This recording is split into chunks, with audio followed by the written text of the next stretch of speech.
Well, hi, I'm Brad Smith, and on Blogging Heads today, where I'm going to make mincemeat out of Heather Gerken and some of her ideas about Citizens United and money in politics.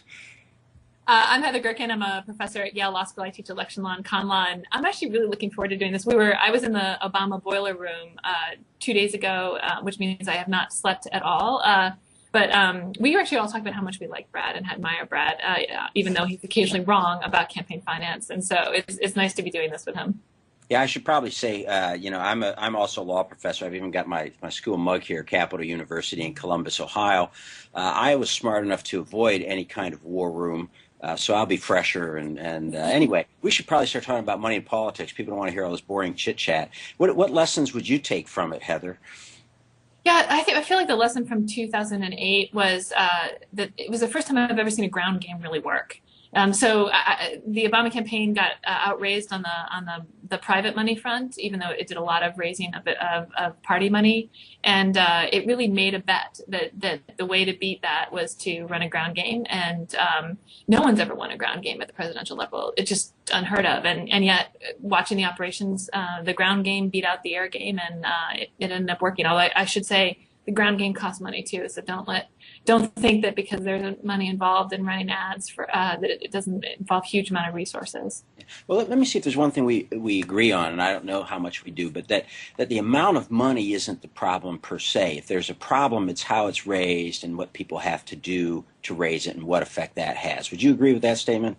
I would agree with that statement. I think I think two things about the way progressives think about politics, which is just flat wrong. And so one is the sense that there's too much money in politics. You know, we spend a ton of money on stupid things like Doritos commercials and the Super Bowl. I mean, now I'm going to get a lot of hate now, but just we spend an inordinate amount of money on a lot of stuff that doesn't really matter. I'm happy to spend money on elections. I think it's useful to spend a lot of money on elections. The question is, where does the money come from, and does it affect the way politics and governance works going forward? But the second thing is, I am not one of those folks on the liberal side of the spectrum that hates money. And I think in some ways, the mistakes that progressives have long made in thinking about campaign finance reform is to think that the goal is to get all the money out of the system. And then we'll have some kind of genuine deliberative democracy and it'll all be clean and neat. And it's never going to happen. It's never going to happen. And I think that the way to think about money in politics is how to harness it to make politics better, but not how to get it out of the system. That's just a mistake. Well, one thing I think in this campaign, for example, I've noticed the last 24 hours there's been a whole spate of stories about how Karl Rove wasted all this money and the super PACs didn't decide everything, and money didn't blow everybody away. And of course, one thing I've always said is, no, I don't really expect money to blow everybody away. Money, it's important, and you got to have it to get a message out. But ultimately, it's not a substitute for message. It's not a substitute for having a good candidate. And I think we saw that here, and I think we did see the shortcomings ultimately of just television airtime. And one of the issues for these independent expenditure groups or super PACs or nonprofits, whatever they might be, is that they're not really equipped to do a ground game. And this is one area where their inability to coordinate efforts with the campaign, I think, really does come into play and hurt. So they can just keep running ads, and those can be useful, but people have so many sources of information now and get so much reinforcement for such a long period of time that the ads just aren't accomplishing much, I think. Yeah, although I will just say I've seen a couple of these it's such a stupid journalist move. So you take one data point, which is a lot of money was spent on one side by the independent groups and they didn't happen to win. If the election had changed by just a couple of percentage points, we'd all be talking about how they were mad geniuses and bought the election. So I just hate the way journalists do that. It's a mistake. I mean, the money obviously mattered, and they are serious people on both sides of this issue who really cared about the money. And if it wasn't like the Democrats didn't think the money mattered, they just couldn't raise it as much for this cycle. They just didn't raise as much independent spending money as the Republicans did. They got shellacked on that front, and they were, but it's not, I don't think anyone inside politics thought that the money didn't matter. Yeah, I mean, the money matters, obviously, and again, you've got to have money to get a message out. In the end, I think the total spending, when you add it all up on both sides, will be about even. I mean, the Obama campaign spent quite a bit more than the Romney campaign, but the Romney campaign had all these outside groups working for it that outraised Democrats. And I think there's a couple of effects here. One thing is, uh, the Democrats initially took the position following the president that we don't want you to give to these kinds of groups. And note that, by the way, this is the same thing that happened to Republicans in 2004 when Bush was president. Yep. And at Right. that time, the hot issue was not super PACs, it was 527s, if people can Yep. remember the 527 scare. And 527s were in many ways just forerunners of the super PAC. The big difference was that 527s couldn't say vote for John Kerry. They could just say John Kerry's a great guy and George Bush is a slimeball failed president. So call him up and tell him that. And now the super PACs can just say flat out do this, or vote for this guy, don't vote for that guy. And the Bush campaign really discouraged Republicans from giving to 527s in 2004. I'm beginning to wonder if it's something, when you control the presidency, you have a lot of fundraising advantages for your campaign. I think there's a natural tendency to want to kind of control things. You're the head of the party. You're used to being in control. You want everybody to fall in line and let you run it with your carefully planned strategy. And I think you lose some of that when you're the challenger. After 2004, the Republicans got into that super PAC or the 527 game a bit more, and I think it kind of evened out a bit more. And I suspect that will happen here, that next time around Democrats will be playing that game more. They won't have an incumbent president. And I also think that over time, and we'll see what you think on this. I mean, my view has always been that super PACs will benefit the party that is not in power. That is, that party doesn't have some of the fundraising advantages of the presidency. And people, when they're out of power, tend to want to spend more money. George Soros was more enthusiastic about spending money in 2004 than he was in 2012. I think you'll find that with some of the Republican people like Sheldon Adelson and so on. When they're out of power, you really want to give. But, once you're in power, the problems of the world don't seem quite so bad.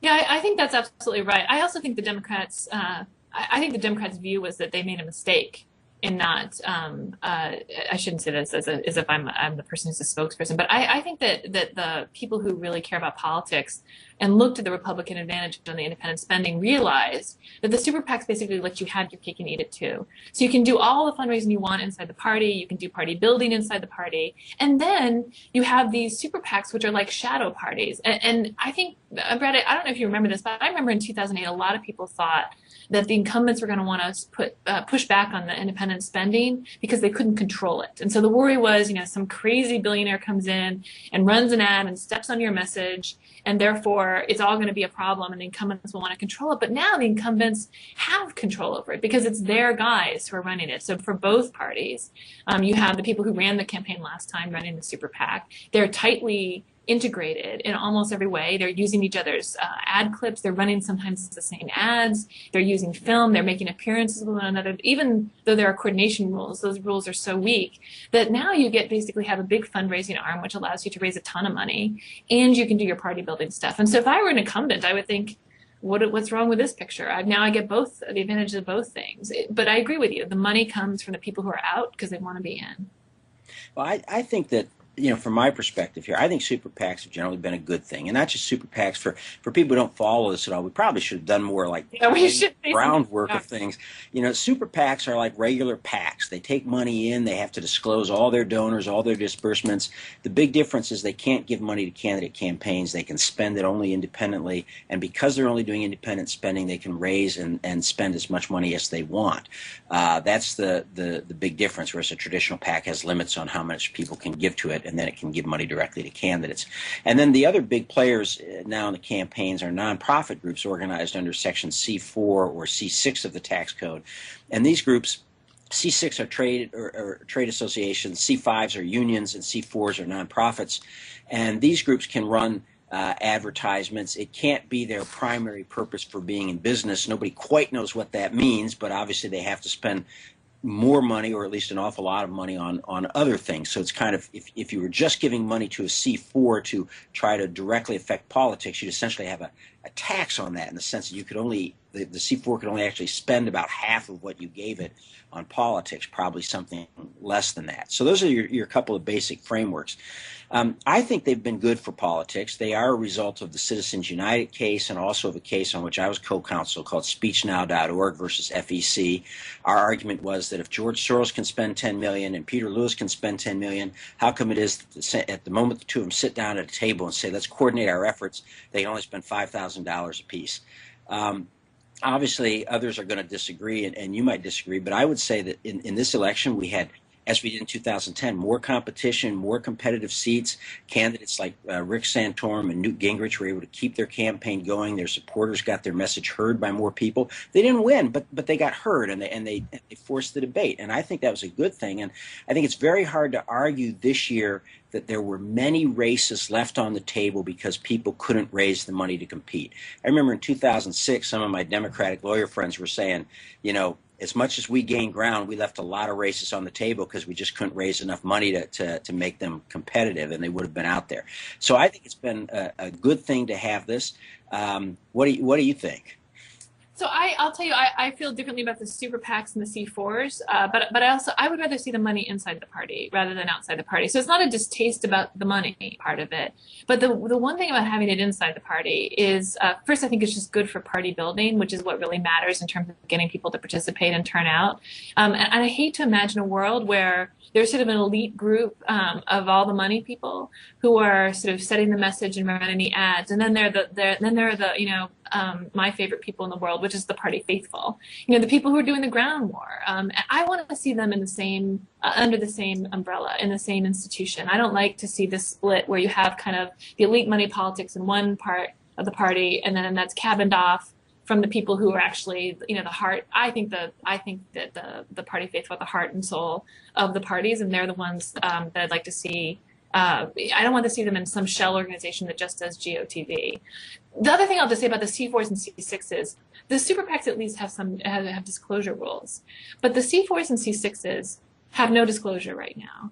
And I will just say, I'm very curious what you think about this, Brad, but you can write a giant check and there's no disclosure whatsoever from who's paying for it. And I don't think that's a good thing for politics. So at the very least, there ought to be disclosure for the C4s and C6s. The one I want to ask you about that, Brad. And the second question I want to ask you is, do you really think that these organizations at Crossroads GPS is spending half of its money on non-political activities? Well, there's a couple of different questions there, but yeah, that's what I was thinking is so where are we going to go? What do we do next? Let me go first and say, I sort of agree with you. I dislike the fact that people often call these groups outside groups, and they often say that with a little disdain, like these are, again, outsiders coming into our game. It's just a different kind of insider. Yeah, I'm like, these are U.S. citizens who want to participate, and especially when we think about groups like the Sierra Club or Planned Parenthood, which did a lot of advertising this cycle, or Right to Life. I heard a lot of ads from them. The NRA. These are groups of citizens. The Chamber of Commerce, businesses, and so on. I don't think they should be viewed as outsiders to our elections, but. And therefore, I'm not really, in that sense, I don't think it's, I don't want to sort of stop outside spending. Yet at the same time, I agree with you to the extent that I don't see why we should put our political parties and our candidates under sort of a handicap. Right now, under Supreme Court precedent, you really can't limit what these independent groups spend, but contributions to candidates can be limited, contributions to parties are limited, so it can be harder for them to raise money. And our thought when we were prosecuting the SpeechNow.org case, the case that really allowed super PACs to be set up, was that once that happened, incumbents would no longer have an incentive to try to limit contributions because independent groups could spend as much as they want and raise it much more quickly. They'd have an incentive to loosen the rules on their own campaigns and make it easier for them to raise money. So far, that hasn't really happened, and we'll see if it does. I sort of hope it does. Most of the contribution limits are still not where they'd be if they'd been adjusted just for inflation since 1974. They range from about half of that to about a quarter or a fifth of what they'd be had they been adjusted for inflation. So I think that's one thing. I hope that will change. I think there are other things that can be done on the super PAC front that I wouldn't necessarily oppose. I'm not sure how crucial I think they are. You asked the question, how much does the Karl Rove's group spend on their nonprofit activities? To me, that's a legitimate tax issue, but it should be viewed as a tax issue, not a campaign finance issue, and that may require, the IRS taking more action. I think one could pass a rule saying something like, if you're a C4, you can't spend any money on politics until either you've been in business for a certain period of time, like 2 years or something, so that you'd be an NAACP or an NRA, that people know who you are, know what you're doing, that you've established that you have a function other than just political participation. or at least alternatively until the IRS gives you a formal approval, because now you can just incorporate, say you're a C4 and start spending money. So, I think there might be some value to say, well, these IRS actually has to approve it. And that wouldn't really even hamper groups that are just starting out, because they could still organize directly as a super PAC and spend money on the political side if they wanted to do that. So that's one thing I think I might do, which would at least partially address the disclosure issues that you're talking about, and also the issue you raised regarding the Rove groups. And I have no idea what they spend, the balance of their budget on, so I can't comment on that. There were a lot of ad buys from Crossroads, and so it's very interesting to know. And one thing is, Heather, we don't, the IRS hasn't even defined what is sort of the spending period over which this cannot be your primary purpose. Obviously, groups that have some social welfare purpose or educational purpose, but also do some political stuff, are going to do most of their political stuff in an election year, close to an election. So is the period, each election year? Is it any 12-month calendar year period? Is it, some 2-year election cycle? How do you determine what that is? Yeah, I just to go back to that, I don't think we should have money that's being spent in massive quantities on elections without disclosure. I just think that's just that, and it doesn't matter if you're going to think about that question, you shouldn't have a world where there's disclosure for parties, disclosure for super PACs, but not disclosure for C4s and C6s, because there's only one thing that's going to happen, which is the money will all go there. This is the hydraulics problem. So I'd like to see disclosure on this, and I'm happy. I can imagine raising contribution limits for just the reason you said. I suspect we probably disagree on how high they ought to go. But again, I'd rather see the money inside the party than outside the party. But what does disclosure mean then with the C4? Let me take, this is a real world situation. You've probably seen it. I've worked with clients who do it. The Acme company gives money to, say, the U.S. Chamber of Commerce.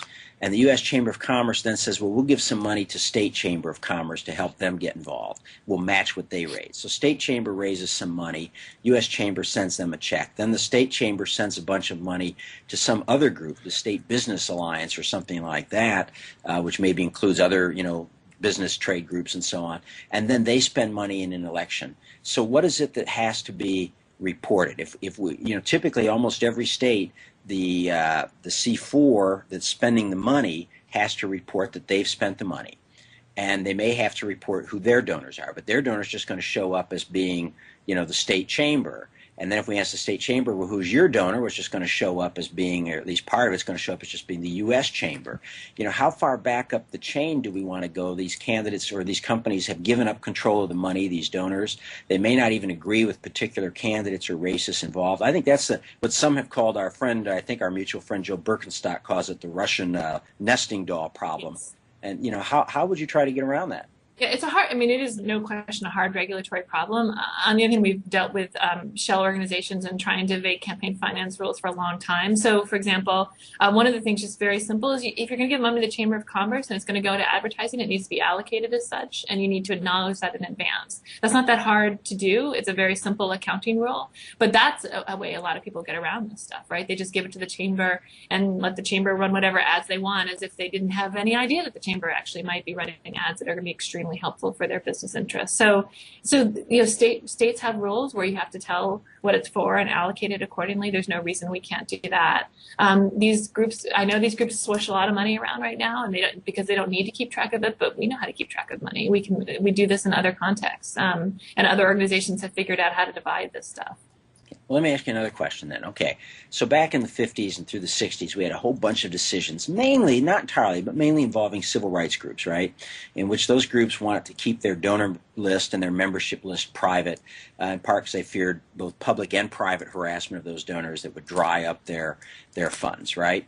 Obviously, again, the primary case is a case called NAACP versus Alabama, but there were a whole slew of cases. Bates v. Little Rock, to some extent Talley v. California was a civil rights case, NAACP v. Button, and so on. So, yeah. How much do we want to give that up? What I keep asking is, what do people really think they're going to learn from backing up through all these donors back up through the process? And it's true, we're not in the civil rights era now, but, people still do have privacy interests. There are still problems with both official and private retaliation. And do we want to, let's put it this way, is it so far-fetched to imagine that in 5 or 6 years, say, supporters, financial supporters of Planned Parenthood suffer a series of bombings, or financial supporters of traditional marriage suffer a series of bombings at the homes of financial supporters. And then we're all going to say, oh, why do these people have to reveal that they gave money? And we're going to say, well, because a few years ago we were all worked up and we threw away the protections that we spent 2 decades earning of NAACP versus Alabama, the right of people to keep their political activity private. Okay, so now we found a place where we really disagree. Because I want people to watch. Yeah, no, exactly. Well, so to quote the vice president, this is just malarkey. The idea that we would draw an analogy between a big corporation in this day and age giving money to a campaign and the 1950s and 60s when people were getting lynched, I think is absurd. So I believe, as with Justice Scalia, that great conservative, that politics ain't beanball. And it is true that people put pressure on others. But the only thing we've seen so far, and this is where the 2 cases that have gone up, one from California and one that actually went to the Supreme Court on these questions, what we saw was called democracy. So we saw people talking to people who gave money to campaigns or supported something that they didn't agree with, which is what the First Amendment's all about. We did see some small level of consumer boycotts. And again, the consumer boycott, back to the lessons of the 50s, is a robust and cherished First Amendment tradition. So it can't be that consumer boycotts are the source of harassment. Now, of course, if there's violence, no one has any question about whether that should be regulated. And we have means of figuring that out. So, for example, the socialist workers are always exempted from disclosure rules because they actually get their tires slashed and they are able to produce evidence showing a real threat. But it's got to be a real threat. And we've seen no evidence whatsoever, even in the instances where there's been disclosure on hotly contested issues about which people are passionate. There's been no evidence at all of this kind of harassment. And so I get everyone wants to wrap themselves in the sort of cloak of the great civil rights icons. But this one I'm just not willing to see. I'm not willing to equate IBM or Target with people who were given to the NAACP in the 50s. Well, you've got 2 issues here. I mean, one goes to corporations, so let's set those aside for a bit. The other goes to individuals. Let's remember, most of the money flowing into super PACs, for example, has come from individuals, right?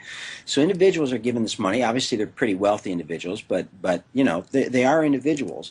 Now, I would suggest a couple things. First, that I think the evidence is not quite as rosy as you paint. I mean, we know, like in California, we know that people lost their jobs. We know of cases where people's businesses, where their employers were boycotted because employees of the firm on their own time gave money to the same-sex marriage movement. And so their firms were boycotted until those employees were dumped and gotten rid of. We know of at least one case where a terrorist group, a known FBI-designated terrorist group, was using the public disclosure forms from campaign finance to pull names off the web, and they put a big web page up saying, now you know where to find them with these people's addresses. These people just worked for a company that this group didn't like and had given money to campaigns. And I've been on the FEC. I've seen what the Socialist Workers Party submits every few years, every 6 years or so. They have to go back and ask to keep their exemption. And the evidence they're submitting is really not that impressive. It's not much different. It's, we had one of our members was told by police he couldn't set up his table to sell books on the sidewalk. We had, some members were meeting in a house and the police broke into the apartment below them, things like that. It's not that impressive. I think, given the sort of tenuous desire for people to participate in politics, and given the amount of vitriol we hear going on nowadays, there'd be a lot of people are going to have a desire not to have their political work put out. And if we think about the federal government keeping a database of your political activity, which is what we have here, I think most civil libertarians, would find that pretty disturbing if we frame it in those terms. So on the first thing, it is not a First Amendment problem if people are made to feel uncomfortable about their political positions. So I believe that lots of people are made to feel uncomfortable and that they're called names. All that stuff happens. And so I believe that to be true. But on both of the cases that have gone up through the courts, the findings are by respected courts who sat down and sifted through all the evidence, that the evidence of harassment that people alleged existed in those cases was just not there. And so, sure, if you can get the facts, if the facts are such that you start to show the kind of stuff that you're worried about, I don't think there's a person in the country who wouldn't support reducing disclosure and disclaimer rules in that context, but that is not what we've seen so far. And it's just not the way American politics works generally. Like, people yell a lot, and they put pressure on one another, but at the end of the day, this has not been the tenor of American politics generally. And until we really see that stuff happening, I'm not willing to give up on disclosure. Well, I go back, historically, though, people haven't had to disclose. And, one of the key differences here, like when we talk about boycotts and so on, is the idea that that the government should force people to disclose their political contributions, which enables folks to boycott them. And that's the primary reason this is going on now. And we think about this then, the boycotters then invoke the civil rights cases you mentioned to not have to disclose their supporters and who's giving them money. So you've got an asymmetrical scenario here. And at some point we've got to say, are we going to start requiring, all Americans to disclose sort of everything they do and all the people they're dealing with and so on? Or at what point do we say, look, it's enough to know that the group that spent this money on politics, note that we're not without disclosure. I mean, if the Chamber of Commerce spends money, we know that's coming from the Chamber of Commerce, and everybody knows what the Chamber of Commerce is, and people know generally what their agenda is. So we have to balance the dangers that exist against what benefits we get. And I question whether we get much benefit from disclosure. Voters say they want disclosure, but the reality is when we survey them, they never actually use it or look it up. What benefits are we getting? What are voters learning from this disclosure, and is it worth the cost? Yeah, so I agree that you have to balance the costs and the benefits. I just think the benefits are much greater than you do. So if you can't trace the money, and there's a danger that the money is going to end up influencing politicians' decisions, that's a problem. And so if there are people who are able to write checks for $250 million, I think the odds are that most politicians would pay attention to that. We ought to know who they are at the very least. And I'm sort of with you. I mean, this is where Richard Buffalt, our friend and colleague, made a smart point, which is in some ways we're giving people, forcing people to drink from a fire hose with regard to disclosure and disclaimer. And you have to, $50 donations, which are not going to corrupt anybody, have to be disclosed. And you, Brad, do this stuff for a living, right? So you know what a pain in the ass it is to put together all of that information. But we're not tracing the $10 million donations that run through the C4s and C6s. So I would rather see our efforts focused on the really big money, which is what really matters for purposes of thinking about corruption. I'm happy to make it easier on the to the extent that people use a lot of this information, they use it to find out whether their professor donated to a party or not, which is not really the purpose. And so I'm with you on that. But the big money, we got to trace it. Well, that's about where I was actually about to go. You was thinking the same thing, which is, even though we might disagree again on exactly where the lines go, the beginning of coming together is to get people to realize it's not so easy as just to say, we need to disclose everything. That actually begs the question of what needs to be disclosed. Do we need to, do I need to disclose it if I write a letter and send it out to 50 friends of mine urging them to vote, or something like that? I mean, what kinds of messages need to be disclosed? And then we need to think about who should have to disclose. And I think it sounds like we would agree that the thresholds for disclosure should be raised. Again, the current federal threshold hasn't been raised since 1979. We could raise that, which I think would actually make the reporting that goes on more valuable, because you'd see who's really giving serious money, not every little nickel and dime contributor. And we might want to treat corporations differently from individuals, thinking, well, look, a corporation can take care of itself, or large donors. We might, in other words, what I'm trying to get at is, I think this can be a fairly complex issue, and even where people might disagree at some point on principle, recognizing politics is about compromise, there's probably an area that there could be an agreement on more disclosure than we currently have in some areas, maybe less in others, like less disclosure of these small dollar contributors that would, and nobody would get exactly what they want, but everybody would be in fact a little bit happier on the whole game.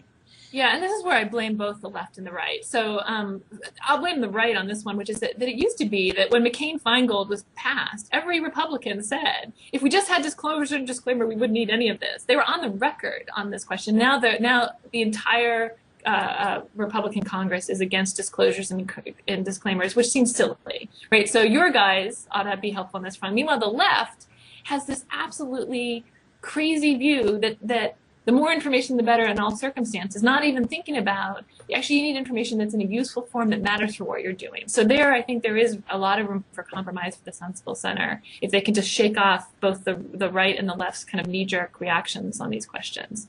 Now, can I ask you a question, Brad? What do you think about matching for small donors? Because my view is matching for small donors is a good thing. And the reason it's a good thing is because if you really want to reduce the influence of money on politics, so the big money, you have to make sure that the money comes in from somewhere else, because otherwise people will keep hunting it. And it's nice it's a good thing to make politicians chase after small donors and care about small donors and not just spend all their time dialing for big dollars. So I'm a big fan of matching programs. I think that's the way you harness money to fix politics. It'll make for better politics. And I'm curious what your view is. Well, I'm not sure it's necessarily a good thing to have campaigns funded by small donors.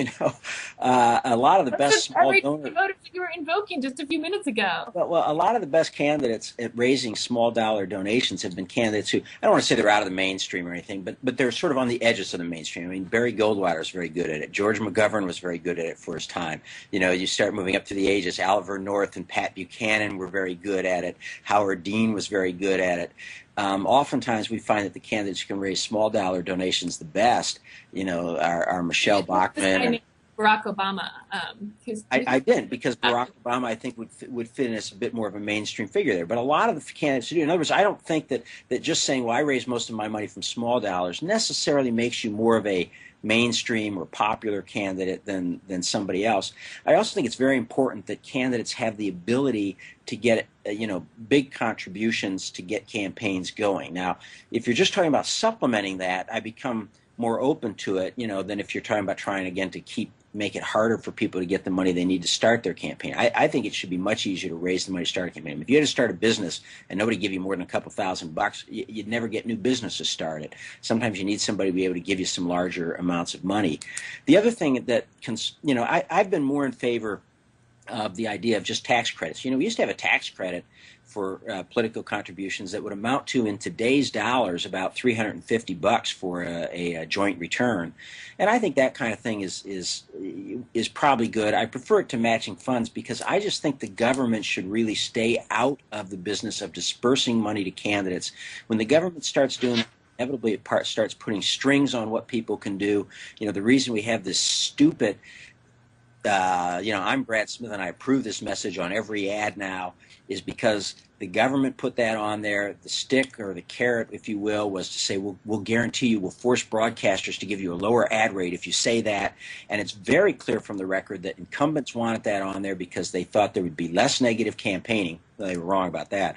But negative campaigning was bad for incumbents, and they were probably right about that. I mean, it was clearly a pro-incumbent measure when it was passed. And, I just don't want to get the government involved in campaigns. I've been trying to press the idea that really the government should be out of campaign business completely, and that in fact, it shouldn't have authority. It has the authority in the Constitution to regulate the time, place, and manner of elections, not campaigning, which is just talking about politics.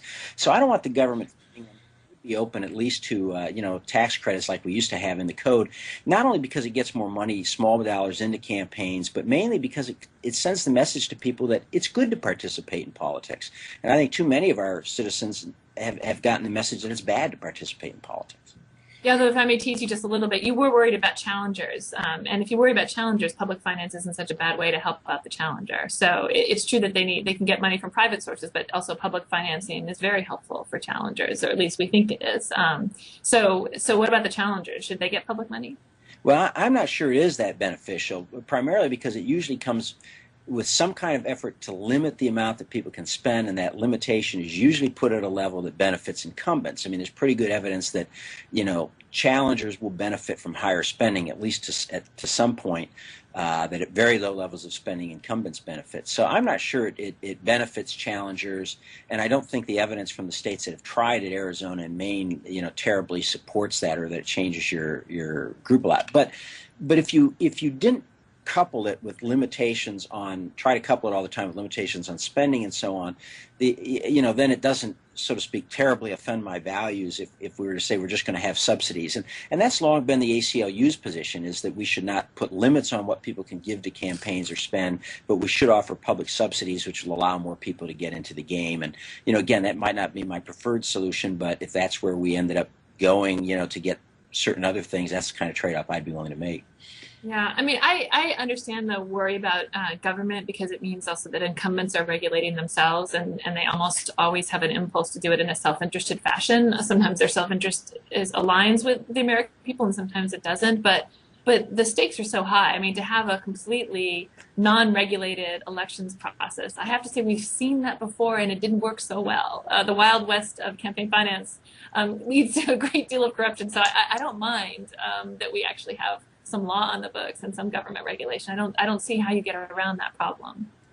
Well, did it work so bad? I mean, we had a pretty good string of presidents through our history. And then there was this moment called Watergate. I don't know if you noticed that one. But. Well, look, there was something called the Civil War too. So should we give up on democracy? I mean, everything has something that goes bad. I think Watergate is not. There's always been this effort to say it's a campaign finance scandal. It's not. It's a criminal scandal, breaking into the other side's offices and then trying to cover it up. I mean, that's the real problem with Watergate. It's not a campaign finance issue. And as Gene McCarthy used to say, people always were upset because Clement Stone gave $2 million to Dick Nixon, and that's $2 million in 1968 dollars. But as Gene McCarthy used to say, hey, Clement Stone was a good influence on Richard Nixon. He was a moderating guy. I don't think that, basically we've had a 40-year experiment with heavy regulation, and I don't think that we have actually much to show for it. And I think these appeals back to Watergate are kind of, wearing thin. Where has the improvement come since Watergate? We still have scandals. They still erupt every few years pertaining to, corruption, campaign financing, and so on. And I'm not sure we're getting much out of it. Well, I will say, to be fair to the experiment, it wasn't run the way it was supposed to be run, thanks to Buckley versus Vallejo. So, politics, man. Politics never goes how it's supposed to go. Politics never goes how it's supposed to go. But Buckley versus Vallejo, I mean, if we use Pam Karlan and Sam Zakharov's metaphor, it basically said to politicians, you have a cap on contributions but not expenditures, which is like saying to a giant fat person, here's an all-you-can-eat buffet, but you can only eat it with a teaspoon. And we all know what happens when that happens. So we haven't really run the experiment properly. And remarkably, no one's provided us a parallel universe to do it properly. So, Brad, where does campaign finance go in 2016? Well, I don't know. I mean, I think the issue will be disclosure is going to be a hot issue. Again, I think some of the problems that people seem to be most concerned about should not be confused with campaign finance problems, like the idea of, these C4s that form and people are concerned they're not really social welfare groups. To me, that's a tax problem. It's not a campaign finance problem. It should be a tax through the tax code and through the IRS doing it. I do think that there should be a movement to make it easier for the parties and politicians to raise money. I think contribution thresholds should be raised up to just closer for inflation. And I would like to make it easier for parties to spend in coordination with their own candidates. I think it's silly to drive this kind of artificial wedge between the party and its candidate, which then gets increasingly filled up, as you put out, by a super PAC run by the candidate's former, top advisor. Those are the kinds of things that I think could get bipartisan support. But if the reform community comes at it and says, we want full public financing and we want, all these limits again and so on, which has been the case for many times, that's just not going to fly, certainly not in the next 2 years while Republicans control the House, and probably not in the next 4, and then we'd have to see after that. So I think something, if it were to be done, it would have to be modest disclosure measures that recognize that disclosure is not that easy line of just saying we want every penny disclosed, and something that would recognize that there is disagreement, and that is to say compromise rather than triumphalism, and that applies to both sides. Again, as something you pointed out earlier. Yeah. So how about a great trade? So contribution caps higher for the parties in exchange for disclosure, not just of the super PACs, but also of the C4s and C6 donors when they're engaged in electioneering.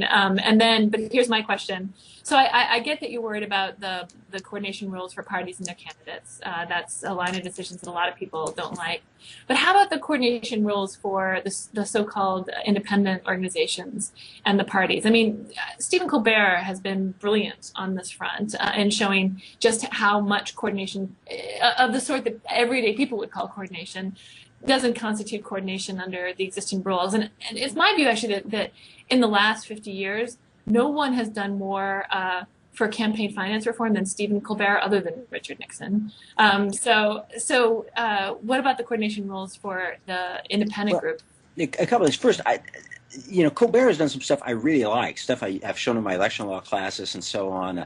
But I will say, on some of the stuff he's done on coordination, I actually think he's wrong. And I think his advisor, Trevor Potter, is wrong. I would never advise my clients. Trevor is never wrong about anything. Well, I would never advise my clients on those things. In fact, they have done things on the show arguing that this does not violate law, which if I were an FEC commissioner, I think I would say, which I once was again, I think I would say that violates the law as it now stands. You cannot do that. You cannot, for example, have two people on the phone, one from the super PAC, one who's the candidate, pretending to talk to their lawyer while they're actually each talking to one another. That is a violation of the law. That's illegal coordination. But having said that, I think that there could be changes in the coordination rules as well, and I think it's really an FEC issue. Think about it. When we did Citizens or SpeechNow.org versus FEC, nobody thought, including the FEC, including the interveners who included John McCain and people like that, the reformers who intervened, nobody thought of the idea of a single candidate super PAC. Just nobody thought about that. And the FEC coordination rules were written long before then with the idea that, well, we shouldn't tell candidates that they can never go out and raise money for a PAC that is giving money to, their political allies, to members of the party, things like that. That's good for the party. So some of those kinds of rules could probably be addressed and changed, I think, in ways that would be realistic and effective, and that I'd be prepared, to support. Right now, they've not been able to do that on the FEC. A lot of people say, oh, the Republicans are intransigent. From what I can tell, the real problem has been that the Democratic commissioners insist on loading up such a rulemaking with a bunch of stuff that's unrelated to that narrow issue created by Citizens United. They want to try to enact a broad disclosure legislation through the FEC, and the Republicans won't go for that, and the Democrats won't agree to a narrow rule. But it doesn't really matter what the problem is, I guess. I think the FEC could address that, and I think they'd be smart. So. I actually didn't hear that last bit that you just said, the last sentence. She would be smart to address that, and I think they could. I think there is room for agreement on changes there that would affect some of the coordination rules to reflect the reality of super PACs, which again are a creation that came about after the FEC's coordination rules. So there may be a reason to have new coordination rules put into place. Well, I guess the one thing we agree on is that the odds of that happening through the FEC are pretty slim right now, given the state that the organization is in. But I'm curious, as a former commissioner, so oftentimes when I teach campaign finance, I talk about the FEC as worst administrative agency or worst administrative agency in the world, to use another Colbert line. So what's your view on the current FEC? Is there any hope at all for doing anything in the next 6-7 years? Well, I think, let me say generally, I think the FEC often gets a bad rep that's unfair. People say it's, set up for gridlock, and, it is long work without much gridlock. It forces compromise. The same people say it shouldn't be 3-3 because that sets it up for gridlock, then praise it whenever somebody expresses concerns about, one party dominating that important political process. They say, well, you can't. You have to have bipartisan support. You got to get 4 votes. You got to get somebody from the other side. So, I think generally it has, in fact, worked reasonably well. And the problems over the years have been the problems that are inherent in the campaign finance regime and the, sort of series of muddled court decisions, the court kind of swinging back and forth from time to time. As far as the current commission, I do think that they seem to be, at each other's throats too much, that they say things in public and in opinions that may not be helpful. But I can't really comment. I don't know too much of what's going on there particularly. I think the system can be made to work. Again, it shouldn't be that much to ask for a coordination rule that's adopted to SpeechNow.org and Citizens United. So before we close, can we talk a little bit about Citizens United? So I'm every time I do a speech on campaign finance or elections, I always get a question about Citizens United, which isn't really a question. It's a speech about why Citizens United is evil and the Supreme Court is evil, and then there's a question mark at the end. And I'm one of the skeptics on Citizens United. That is, I don't think that the overruling of Austin was nearly as important as people make it out to be. I actually think that what really mattered for Citizens United is what it said about corruption, not what it said about corporate speech. Because as you said before, a well-advised corporation could run a lot of these ads, and they just couldn't end it with vote for or vote against someone. But I do think what the court said about corruption really matters, as you know, because you've been on these cases, right? Because the cases that have followed had all turned on what the court said about corruption. So going forward, do you think there's any chance the Supreme Court's going to reconsider its decision, or do you think we are in a post-Citizens United world on the corruption ruling as well? I don't think there'll be a change, at least not with the current court personnel, of course. And as you know, earlier this summer, they summarily rejected a challenge from the state of Montana to the law. Montana tried to say, well, we're, different circumstances. It's a state, not the federal government, and, things like that. And so I think you'd have to see a change in who's on the Supreme Court before you'd see any kind of change there. One thing that I'm noticing, and actually I find kind of disturbing, is that there seems to be a growing tendency in some of the lower courts to ignore Citizens United and act as if it does not exist. And I think that's a problem. A decision just came out yesterday from the D.C. District Court, Federal District Court in D.C., which cited the Citizens United dissent as the grounds for denying the claim that had been brought by wanting to do independent dispensary. So, we'll have to see what happens there. But I don't know. I don't think you're going to see any immediate change. I don't think the court's going to back off that anytime soon. Yeah, I think that's basically right. The only way I could imagine was that I think Justice Kennedy contemplated there'd be more disclosure than there actually was because the regulations haven't kept up with the new reality. But I agree that I think they're pretty much set on the question itself. So now that we're being reasonable, should we end this? Well, it's always nice to end on a point of agreement. If anybody's stuck with us through all this, hopefully they've learned a little bit, and they're probably saying, "Boy, when is this going to end?" So maybe we should turn it off. But that's the magic of the internet; they can just turn it off anytime, and they're done. Well, that's true. So I guess we're done. It's been a pleasure, Heather. Always fun to talk. The same here. It's nice to see you. Okay. Bye-bye.